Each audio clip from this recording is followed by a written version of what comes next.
পরিশেষে আমি আরও একটি বিষয় উল্লেখ করতে চাই।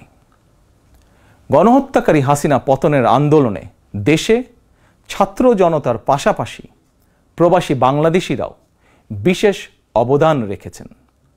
দেশে যখন মত প্রকাশের স্বাধীনতা রুদ্ধ করে দেওয়া হয়েছিল, প্রবাসীদের মধ্যে একদল সাহসী মুখ প্রবাস থেকেই জনগণের সামনে হাসিনার দুঃশাসনের ইতিবৃত্ত তুলে ধরে গণ আন্দোলনে সামিল থেকেছেন।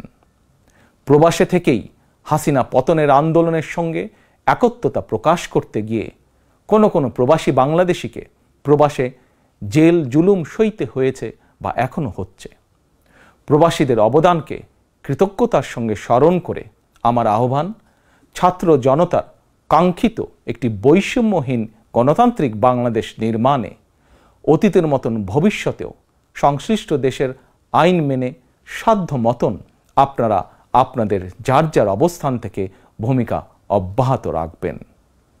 দেশে প্রবাসে সকলকে ধন্যবাদ জানিয়ে আমার বক্তব্য শেষ করছি। আল্লাহ হাফেজ।